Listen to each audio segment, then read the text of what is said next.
Bueno, y como primer invitado tenemos al doctor Rubén Darío Cárdenas Ríos. Él es filósofo y licenciado en Ciencias Sociales con una especialización en Derechos Humanos. Actualmente se desempeña como asesor de la Gobernación para temas de educación.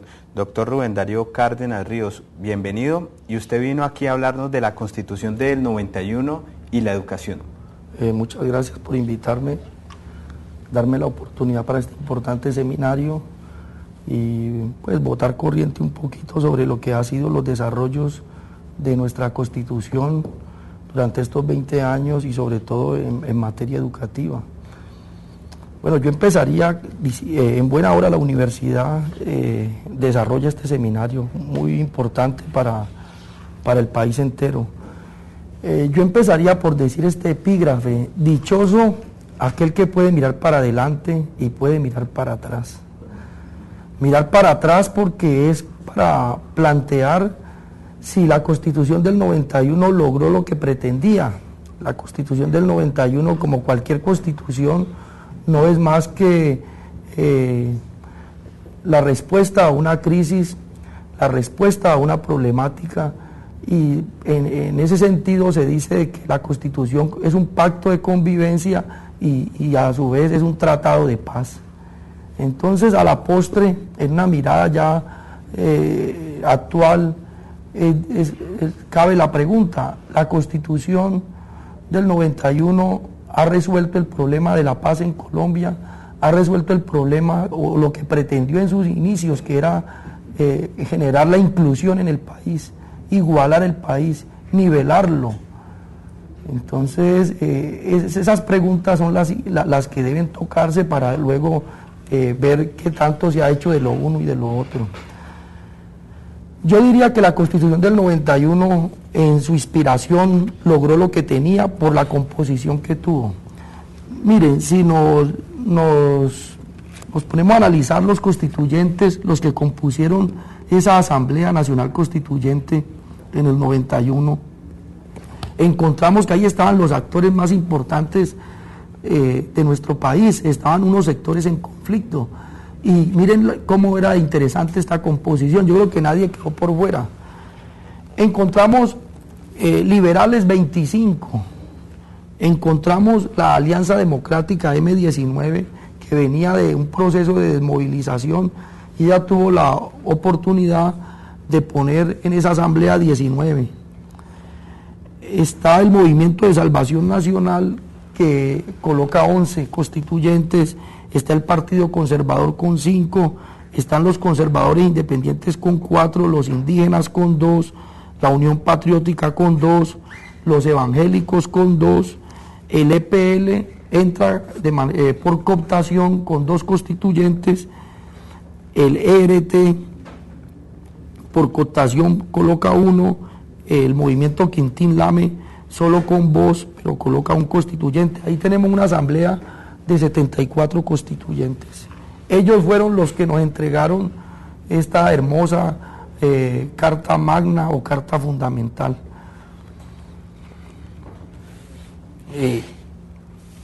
En el tema educativo, ¿cómo está? ¿Cómo le va? es lo que nos atañe en estos momentos, plantear qué ha pasado allí, es decir, qué realidad tenemos y qué podemos pedirle en el desarrollo de la Constitución. La Constitución logra su cometido, los desarrollos de la Constitución que se dan a partir de su formulación en el 93 y 94 genera unas leyes estatutarias que tienen que ver con los siguientes temas. Un Sistema Nacional de Seguridad Social, que es la Ley 100. Entonces, bueno, eso ya cuando a alguien le toque enfrentar el tema de la salud tendrá mucho que decir, porque ustedes saben que la Ley 100 fue inspirada bajo el amparo de la Constitución del 91, y la Ley 100 en estos momentos es un elemento, es un factor de crisis profunda. Está la Ley 99, que tiene que ver con la protección del medio ambiente. La Ley Marco de la Educación, que es la Ley 115 del 94. Está la Defensoría del Pueblo, está la ley sobre recursos y competencias, está sobre participación ciudadana, que es la ley 134, está la ley de partidos, la Convención de Viena, el Estatuto de Contratación Administrativa, que es la ley 80. Todas estas leyes inspiradas en ese marco del constituyente del 91, pues hoy en día amerita que se revisen, porque ellas no son más que la expresión o lo que mandó, la dinámica que venía imponiendo la letra de la Constitución del 91. En materia educativa quiero dar un ejemplo para que entendamos qué es lo que está pasando con la problemática de la educación. Es este. En el Valle del Cauca venimos de una intensa ola invernal. Los embates fueron fuertes. Se puede decir que de 42 municipios, 34 vivieron esta emergencia y en el Valle nomás. Y a nivel del país, fue totalmente, yo diría que un 85% del país estuvo inundado y con problemas terribles. Las escuelas y los colegios en algunos sitios sirvieron de albergues. En esa situación de ola invernal, la ministra de Educación plantea lo siguiente, que parece interesante, pero también parece un poco macundiano: defender la educación pública, defender el derecho de los ciudadanos, de los colombianos a la educación. Y entonces a toda costa ella plantea de que las escuelas que se han sido desplazadas por los damnificados de la ola y donde el derecho a la educación no se está pudiendo prestar porque no están las aulas disponibles, plantea en algunos municipios de que hay que construir unas aulas flotantes, una especie de aulas construidas casi que sobre el agua, pues no sé si eran sobre pilotes o sobre barcazas, para que el derecho a la educación no se viera menguado en ese momento.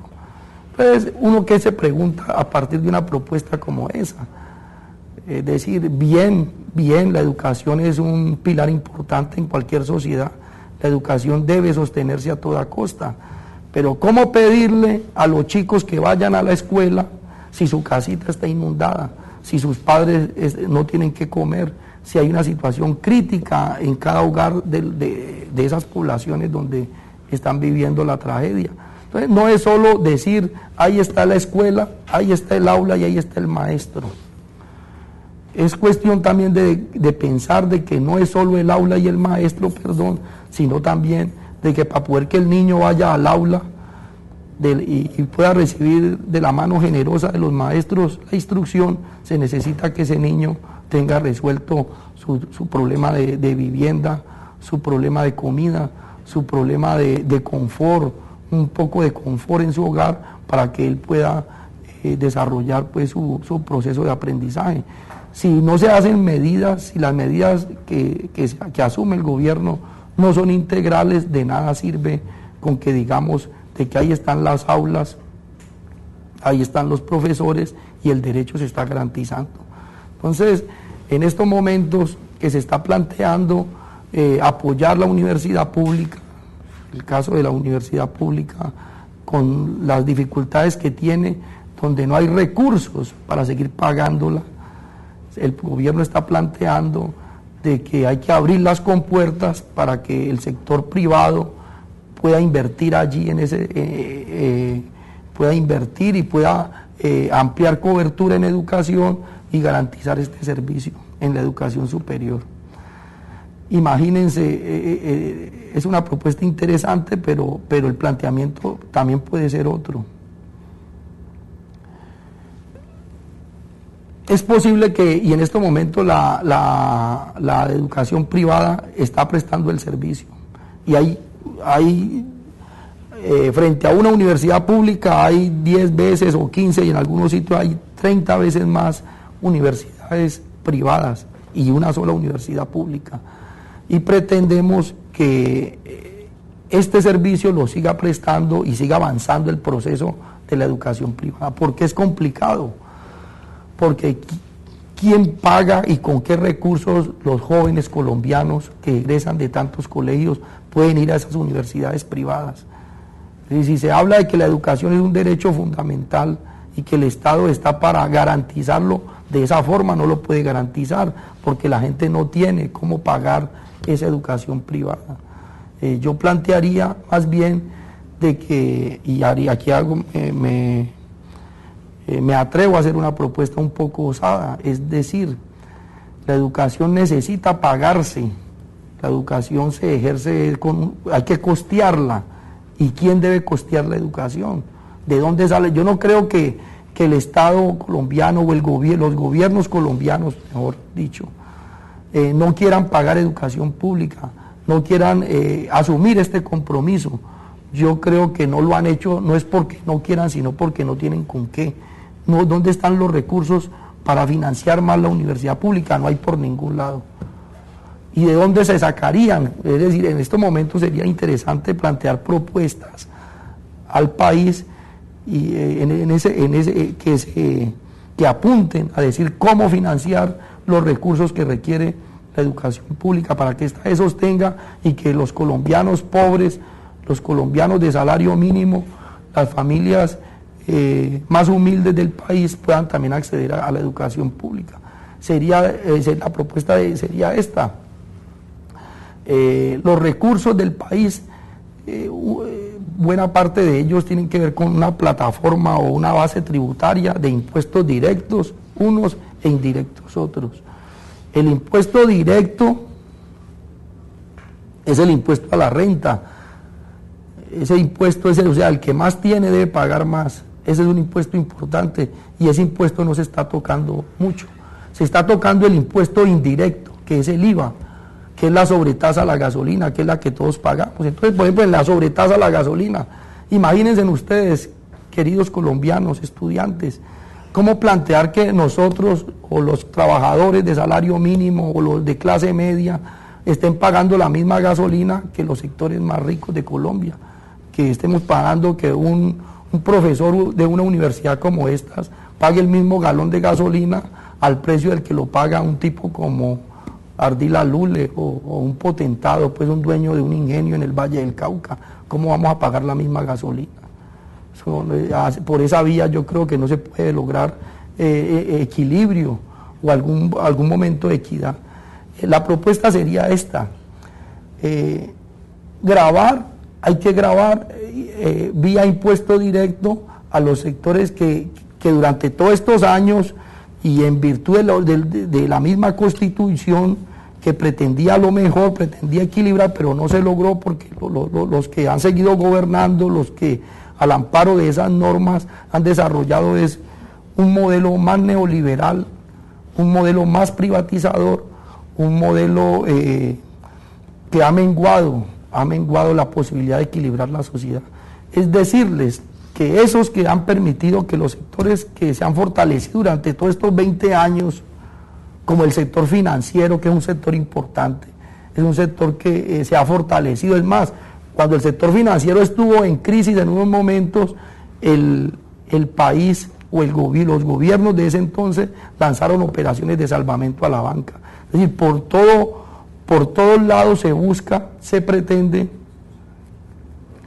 que el gobierno y que la sociedad salve al que más tiene o salve al sector privado y le da la mano siempre. Entonces, ese sector que es fuerte ahora, que ha reportado ganancias importantes, es decirle, generemos, señores congresistas, aquí está la propuesta, señores congresistas, ustedes que hacen las leyes, ustedes, ¿por qué no han pensado en que para costear esa educación pública generemos un pequeño o un importante impuesto a la ganancia, a la banca, al sector financiero? Ahí estarían las monedas que la educación pública necesita. Es decir, la plata hay que sacarla de algún lado, y yo sí creo que hay que sacar la plata y los recursos para la educación pública, para la salud, para las grandes necesidades que tiene el país, de los sectores que más tienen, los sectores que se han fortalecido, los sectores que al amparo de nuestras normas tienen con qué y podrían, en virtud de una responsabilidad social, apoyar a los sectores débiles, los sectores que se están quedando sin salud y sin educación, y eso se costea, eso hay que pagarlo, y la plata tiene que salir de algún lado, y no se puede seguir pagando con el impuesto indirecto, con el impuesto al IVA, con el impuesto a la sobretasa. Hay que fortalecer una base tributaria que permita generar equilibrio sobre la base de que esos que se han fortalecido, y no queremos decir que es que estemos en contra de la vía privada, estemos en contra del empresario privado o de los empresarios que son importantes en cualquier sociedad, generan desarrollo, pero sí estamos en contra de que unos sectores económicos se la estén llevando toda, se estén fortaleciendo todo el tiempo, y que cuando se habla de pagar la educación, lo único que se dice es: abrámosle las puertas para que, así como ellos administran la salud con los resultados que hoy tenemos, que esa intermediación, esas EPS, esas ARS, esas entidades que se volvieron entidades criminales, utilizando los dineros del Estado, se acabaran de enriquecer más en detrimento de la población que necesitaba un buen servicio. Y ahora se le dice: cojan también la educación, inviertan en la educación, que la educación también es un negocio. Entonces, por esa vía yo creo, mis queridos amigos estudiantes y colombianos, que no vamos a llegar a ninguna parte, pues, a pensar de que aquí en Colombia se va a producir eso tan hermoso que está planteado en la Constitución del 91, que es garantizar derechos, un Estado social de derechos, es decir, el Estado al servicio de proteger los derechos fundamentales. Entonces, simplemente que los dejo con esa inquietud. Si hay preguntas, si alguien quiere, entonces, muy amables los de la Universidad Santiago de Cali, muy importante que ustedes hayan generado esta polémica, porque el país está en un momento interesante para replantear muchas cosas que tienen que ver con acción política, porque son unos políticos los que, accediendo a ese espacio que es el Congreso, accediendo a esa instancia donde se hacen las leyes, donde podríamos contribuir a lograr lo que la Constitución nos pide, que haya justicia social, que haya mitigación a los que han sufrido durante todo este tiempo. Para terminar, en buena hora felicitamos las acciones que está haciendo el gobierno, sobre todo durante estos últimos años, cuando se planteó la ley de tierras, la ley de reparación a las víctimas. Eso sí es como dar unos pininos, unas puntaditas para que el país logre ese equilibrio. Y también estamos en deuda con el sector público en materia educativa y con muchos sectores. Muchas gracias y buen día.